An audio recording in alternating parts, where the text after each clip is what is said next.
ये गीत है काली द मदर का। ये कविता स्वामी विवेकानंद की वो कालजयी रचना है जिसे सुनकर आज भी रोमांच हो आता है। इस कविता को भारतीय शास्त्रीय संगीत के शिवरंजनी राग में अपनी आवाज और साज देकर गायिका अक्षया विभो और बहन अमृता विभो ने नए रूप में पेश करने की कोशिश की है। इस खास ऑडियो सीडी का अनावरण केंद्रीय मंत्री जितिन प्रसाद ने किया। वेदांत और योग के जरिए समाज को मार्ग दिखाने वाले स्वामी विवेकानंद खुद भी अच्छे कवि और गायक थे। विवेकानंद की उनके गुरु रामकृष्ण परमहंस से मुलाकात एक कार्यक्रम के दौरान हुई थी। वहां पर उनकी गायन कला से रामकृष्ण परमहंस बहुत प्रभावित हुए थे। उसके बाद परमहंस ने विवेकानंद को बुलाया।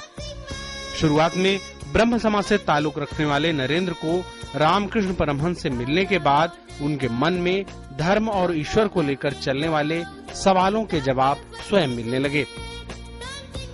उसके बाद धीरे धीरे नरेंद्र विवेकानंद बन गए और विश्व धर्म संसद में जाकर पूरे विश्व में सनातन धर्म का परचम लहराया। विवेकानंद ने बताया कि ईश्वर सर्वव्यापी है, इसलिए मनुष्य मात्र की सेवा ही ईश्वर की सेवा है। उन्होंने विश्व भर में अज्ञान का अंधकार मिटाने के लिए कई पुस्तकें भी लिखी। गुरु की शरण में आने के बाद विवेकानंद भी माँ काली के भक्त हो गए और उसी के बाद विवेकानंद ने काली माता को समर्पित काली द मदर कविता लिखी। आज भी इस कविता के एक एक शब्द दर्शन और भक्ति का साक्षात अनुभव कराते हैं।